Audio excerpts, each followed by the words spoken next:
Hi guys, sorry to interrupt your viewing, but please subscribe to the channel and like this video. Thank you. My sister was always a snake in heels, quiet, calculating, and always one step behind me until she finally pounced. If there's one thing I've learned over the years, it's that some people don't need a reason to hate you. They just need a mirror that reflects what they'll never be. Megan, my younger sister by 4 years, spent our whole lives pretending she wasn't watching me. But she was. Every damn step I took, she was right behind me, eyes wide open, copying everything, then twisting it into something that felt a little off, a little wrong, like a cheap imitation with a bitter aftertaste. It started small. She'd borrow my clothes without asking, try to talk like me, even mimic the way I laughed, until one day, I heard her laughing with her friends and realized it wasn't a laugh at all, just some forced echo of mine, rehearsed and hollow. When I brought home straight A's, she suddenly wanted to be academic. When I got my first real job at 22, she announced she'd start working too, though her version of a job was bartending part-time and flirting with the manager for free drinks. But the real turning point, the moment I realized this was more than just sibling rivalry, was when she started going after the men I dated. There was this guy, Anthony, nothing serious, just someone I'd seen for a couple months back in college. Megan had met him once at a family cookout, and 2 weeks later, I saw them together at a bar, her arm wrapped around his like it was always meant to be there. I confronted her, furious, and she played dumb with that same sugary voice she always used when she wanted to look innocent. "I didn't know you liked him that much," she said, with a fake pout on her face. "You said it was casual." Like hell I did. But I let it go. I always let it go, because our mother would say, "You're the older one, Jess, be the bigger person." So I swallowed my rage like I'd swallowed every other time Megan pulled her underhanded bullshit and smiled through clenched teeth. I kept building my life, one step at a time, while she floated from guy to guy, gig to gig, always looking for a shortcut to the top. But no matter what she did, she couldn't outrun the fact that I was always ahead. And that drove her mad. Then came Josh. Josh was everything I thought I wanted in a man. Smart, steady, kind in that way that makes your shoulders relax after a long day. We met at a friend's wedding, and he made me laugh so hard my mascara ran. He was handsome, but not cocky, confident, but not controlling, at least at first. He worked in finance, owned his own house in the suburbs, and had a dog named Baxter that drooled all over my shoes, but somehow still charmed me. For the first time in years, I felt like I'd finally found something real, something stable, something Megan couldn't touch. We were together for almost 2 years when he proposed.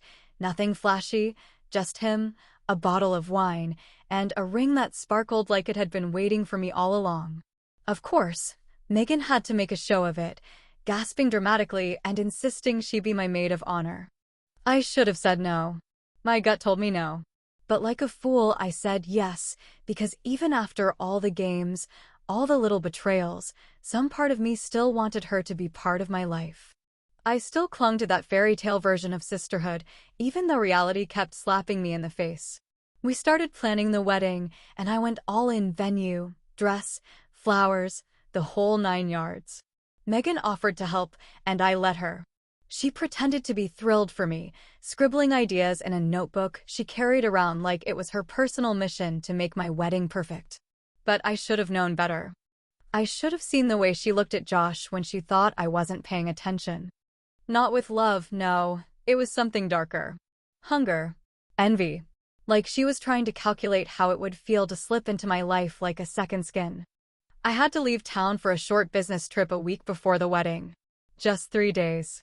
Nothing major. I made arrangements, handed Megan a list of tasks she offered to finish, and kissed Josh goodbye. I remember thinking, as the plane took off, how lucky I was to have someone like him and how, for once, Megan seemed genuinely supportive. God, I was naive. When I came back early, my flight bumped up, a canceled meeting, I didn't even tell them. I thought I'd surprise them with dinner. I walked into my house around 6 in the evening, the golden hour light spilling through the windows, expecting quiet music or maybe the smell of takeout. What I got instead was Megan, standing in my goddamn living room in a white wedding dress. My dress. Smiling like a cat with a bloody mouse in its mouth. "I have a surprise for you," she said, with a smirk so smug it made my teeth itch. And then, from the hallway, Josh walked out, in a tux. There she stood in the center of my living room, draped in ivory satin that shimmered in the dim light, her grin stretched so wide it looked like her face might split in half, that same damn grin she used to flash when she broke my toys as a kid and blamed it on the dog. My wedding dress, my dress, hugged her like it had been made for her, though I knew every inch of fabric had been tailored for my body, not hers. Still, she wore it like a trophy, like she had finally snatched something from me she didn't have to give back, and the sight of her in it nearly knocked the air right out of my lungs. And then, as if the scene wasn't surreal enough, Josh appeared beside her, adjusting his cufflinks and forcing a half-hearted smile like he was trying to downplay the grotesque absurdity of what I was seeing. He was in a tuxedo, the same one we'd picked out together 2 weeks prior, down to the stupid little burgundy pocket square I had insisted matched the centerpieces. He stood there with the posture of a man pretending everything was fine, but his eyes told a different story, shifty, restless, darting to Megan's face as if silently asking her if this was really happening. It was Megan who spoke first, her voice sweet and sticky like poisoned honey. "We didn't want to hurt you. It just happened," she said, twisting a delicate curl behind her ear like this was a teen drama and not the moment she detonated the last shred of trust between us. I stared at her, at both of them, frozen in place, the kind of numbness that only sets in when reality becomes too insane to process.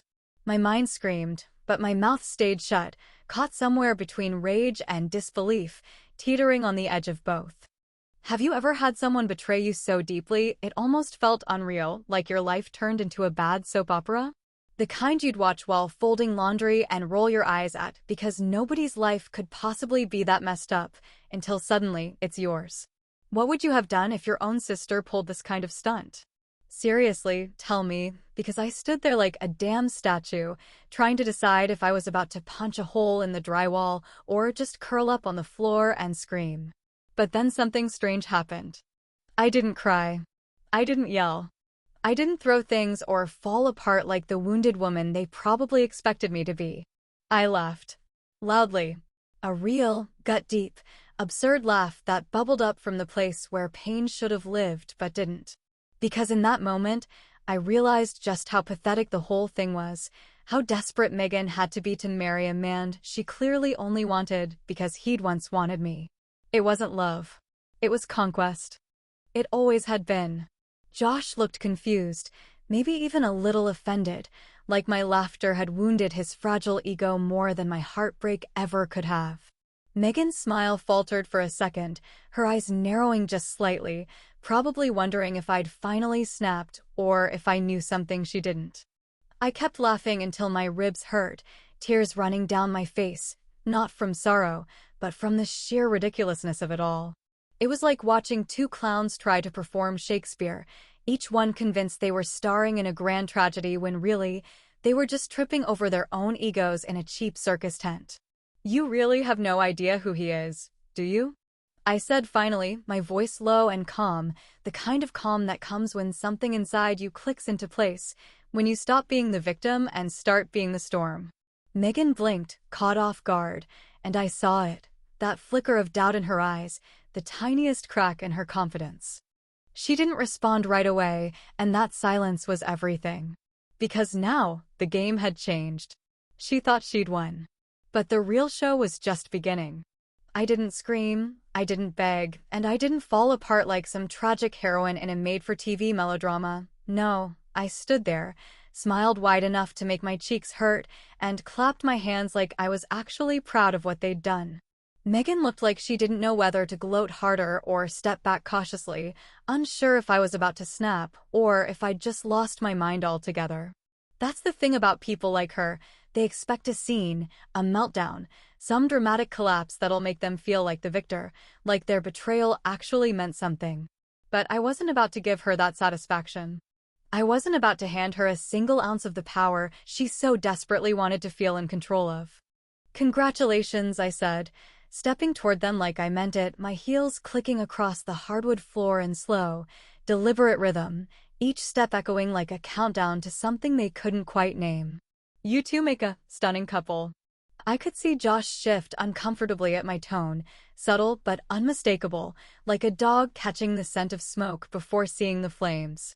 Megan, ever the actress, beamed wider, linking her arm through his like she'd won some grand prize, like she hadn't just detonated every bridge between us for a man she didn't even fully know. Over the next few days, I played the part flawlessly.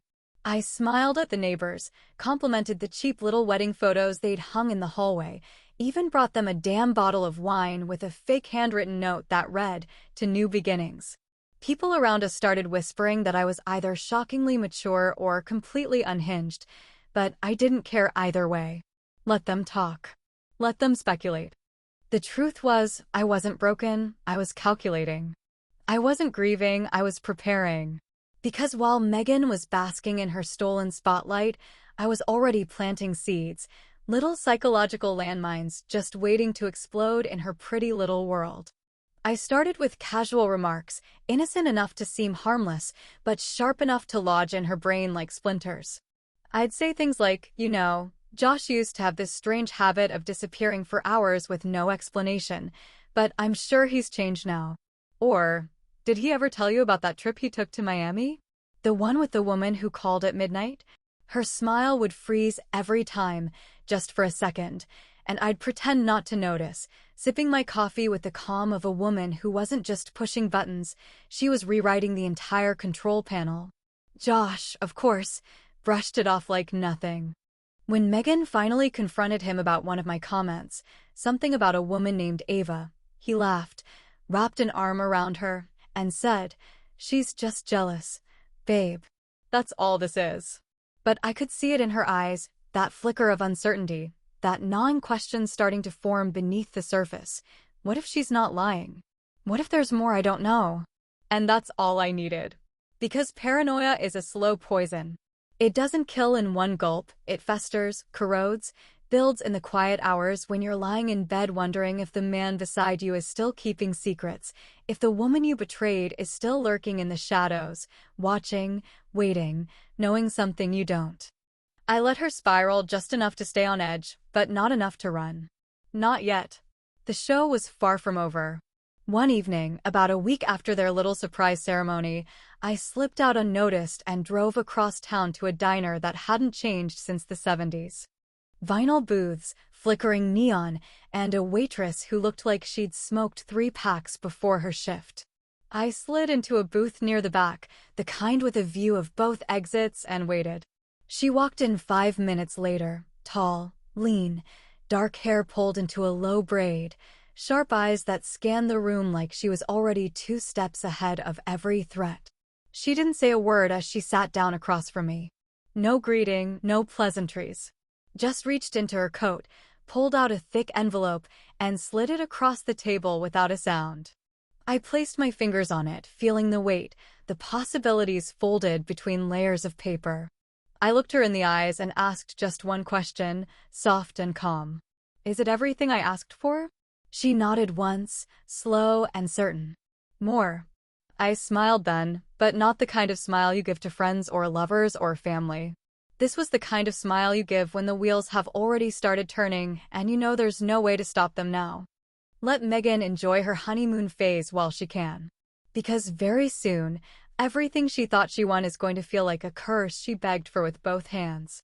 The first time I saw Josh, he was leaning against a polished marble bar at a networking event I almost skipped after a brutal week at work, and honestly, I wish I had. He looked like every woman's idea of the safe bet, clean-cut, crisp shirt, perfect teeth, and that confident but not too cocky kind of energy that corporate guys tend to wear like cologne. But the truth is, I didn't meet him there. That's just the story I told people because the real story was a little more embarrassing and a whole lot more dangerous. I met him online, on a private matchmaking site designed for established professionals, or at least that's how they branded it.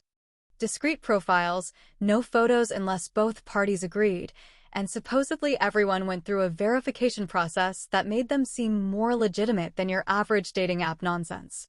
I was tired of flaky first dates and men who still lived with their mothers, but talked about crypto like they were Elon Musk's secret nephew. So I signed up. I wanted something clean, grown-up, stable, a real relationship that didn't start with drunk texts and end with ghosting. His profile was simple and understated, the way men with money often try to look humble while still dropping enough hints to make sure you know they have it. Finance executive, multilingual, avid traveler, no kids, never married, looking for something serious. We messaged a few times, and he suggested a phone call before meeting. His voice was calm, deep, reassuring in a way I didn't realize I craved until I heard it. He said things like, "I've lived a complicated life, and there are things about me you should know eventually," but I brushed those off because who doesn't have baggage these days? I didn't fall in love with him fast, at least not on the surface. But underneath my skepticism, I felt myself slipping.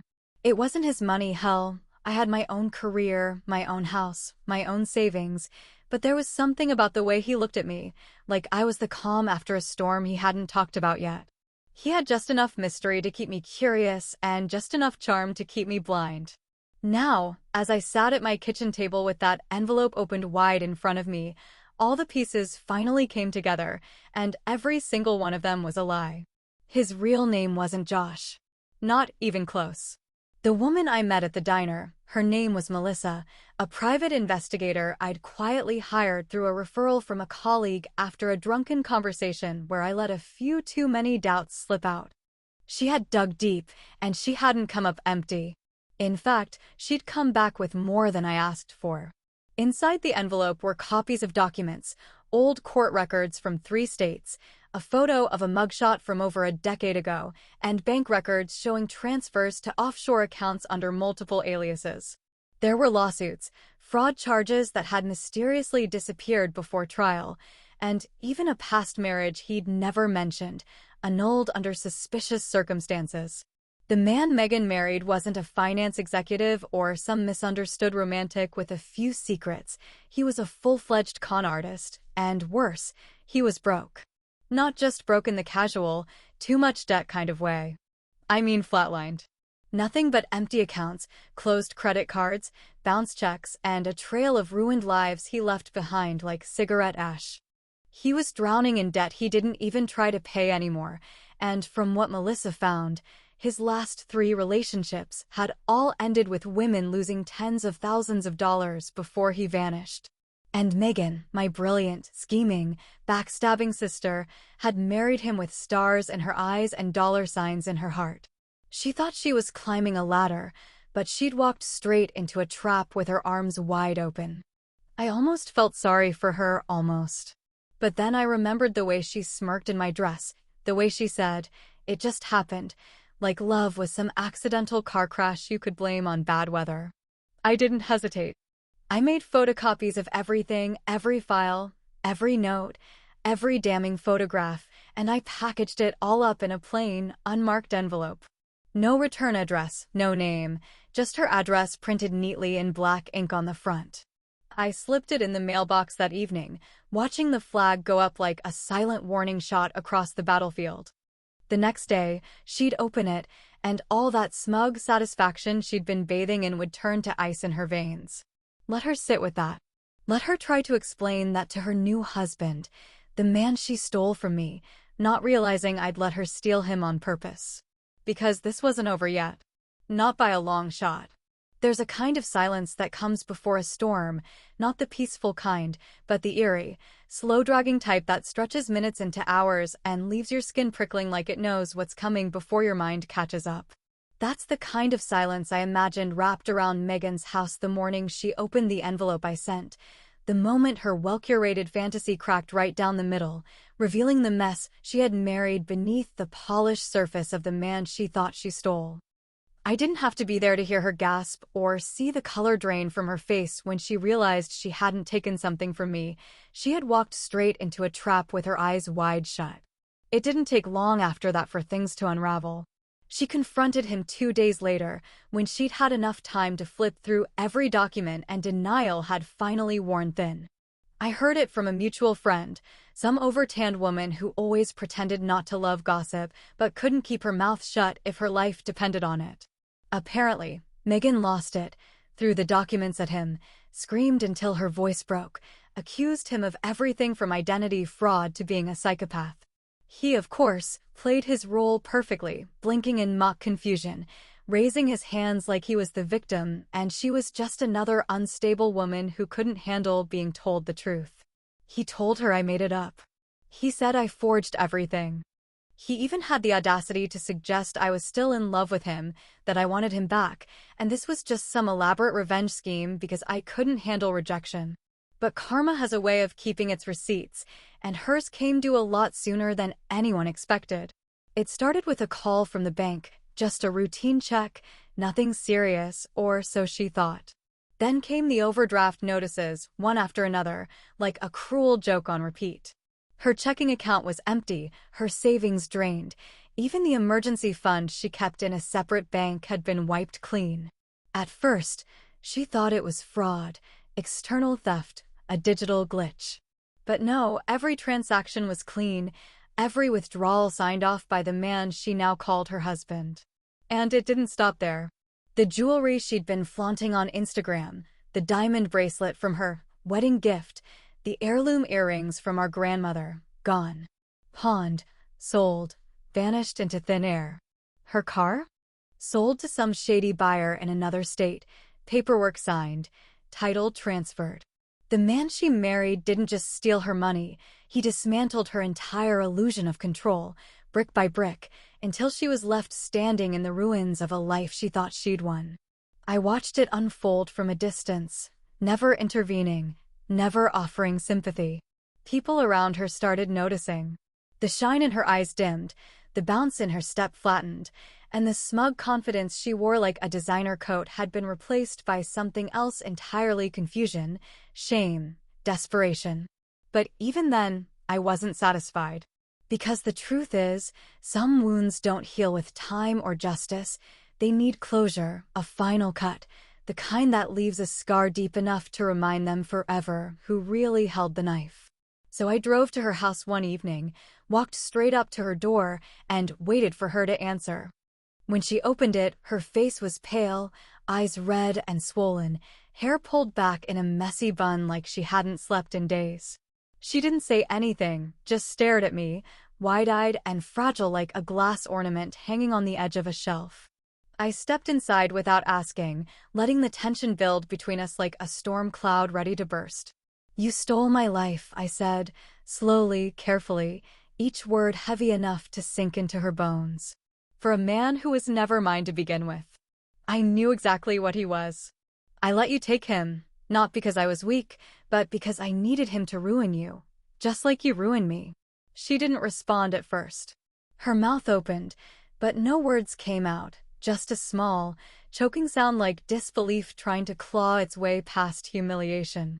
And then, slowly, her knees buckled, and she collapsed onto the floor, sobbing into her hands like a child who'd just realized Santa Claus was a lie and life wasn't fair after all. I turned and walked out, my heels echoing down the hallway like the final lines of a sentence she would never get to rewrite. But just as I reached the door, I heard it, the faint sound of her voice, low and desperate, followed by the unmistakable click of her phone unlocking. And then, through the crack in the door, I heard her say something that stopped me cold. "Hi. I need your help. Please. I don't know what to do." I paused, hand on the doorknob, and for the first time in weeks, a flicker of uncertainty crept into my chest. Because the person she was calling wasn't just anyone. It was someone I hadn't thought about in a very long time. The voice I heard through the door wasn't unfamiliar, but hearing it wrapped in that kind of desperation, that kind of trembling panic, was something new altogether, something I never thought I'd associate with Megan. But as I stood there, just outside her wrecked little world, I realized who she had called. And when I heard her say the word "Mom" through quiet sobs, I almost laughed again, only this time it wasn't the kind of laughter that comes from power. It was the kind that comes from fatigue, from the bitter realization that even after everything, she still knew how to play her final card. Our mother always had a soft spot for Megan, even when it was obvious she didn't deserve it. She'd scold us both when we fought as kids, but somehow Megan always got to cry louder, hug tighter, and manipulate better. To her, Megan was the fragile one, the one who needed protecting, while I was the tough one who could take the punches without flinching. That kind of dynamic burrows into a family's bones, roots itself in holiday dinners, family photos, whispered conversations behind closed doors. So I wasn't surprised when I got the call. It didn't take 24 hours before Mom was on my doorstep, jaw clenched so tight you could have cracked a walnut on her molars. She didn't ask questions. She came in like a prosecutor, arms crossed, voice sharp, accusing me of cruelty, of manipulation, of crossing some invisible moral line. "She's your sister, Jessica," she said, like that was supposed to erase years of betrayal, like the word sister was a magic spell that turned pain into forgiveness. How could you do this to her? How could you let that man destroy her just to make a point? And maybe I could have defended myself. Maybe I could have told her the whole story in brutal detail, about the lies, the years of copying, the wedding dress, the smug smile on Megan's face when she thought she'd won. But I didn't. I just stared at her, let her rage wash over me, because I knew there was no changing her mind. In families like mine, the truth is always negotiable, but loyalty to the wrong person never is. After that, the family fractured. Some of our relatives called me cold, ruthless, unforgiving. Others, mostly the ones who had been burned by Megan's manipulation over the years, quietly pulled me aside to say, "Good for you," or "She had it coming." The split didn't surprise me, but it still left a sour taste in my mouth. Because revenge, even when it's deserved, always leaves collateral damage. But just when I thought the dust was finally starting to settle, just when I believed Megan had been served every slice of karma she earned, another truth rose from the ashes, one I never saw coming. It started with a call from Melissa, the private investigator. Her voice was calm, but I could hear something underneath it, something taut, uneasy. She told me she had found something strange while wrapping up the case, something she thought I should see. I met her at the same old diner, same booth, same flickering lights humming above us like a warning. She handed me a flash drive this time, said it came from a storage unit registered under one of Josh's many aliases. Inside were audio files, dozens of them. Recordings. Conversations. Some between Josh and business associates, some between Josh and complete strangers. But the ones that turned my stomach were the ones labeled Jessica and Megan. He'd been recording us. From the beginning. From the very first date to the first argument, from whispered conversations in our home to Megan's confession of how she really felt about me. But there was one file, just one, that made my blood run cold. It was a conversation between Josh and Megan, recorded weeks before the wedding, long before I ever left for my business trip. In it, she's laughing. Carefree. Confident. Saying things like, she thinks you're really in love with her. God, she's so gullible. And then Josh asks, what happens when she finds out? And Megan answers, without a flicker of doubt, she'll be broken. That's the goal, right? She knew. She knew who he was. Maybe not the full extent. Maybe she didn't know about the offshore accounts or the lawsuits, but she knew he wasn't who he said he was. And she didn't care. Because she wanted the performance, the image, the applause. It was never about love. It was never about happiness. It was about winning. About taking from me just to prove she could.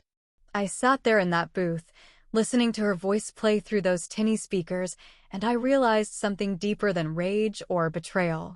Megan didn't just fall for a con artist. She became one. Maybe not with the same skill or sophistication, but with the same hunger for illusion. She didn't lose because she got tricked. She lost because she was willing to destroy everything, me, her dignity, our family, for a fantasy she helped build. And in the end, that's the irony. I never lost anything. Not a fiancé. Not a wedding. Not even my pride. Because none of it was real to begin with. So no, I didn't lose. I never did. I just stopped playing the game. But tell me something, if you were in my shoes, would you have done it differently?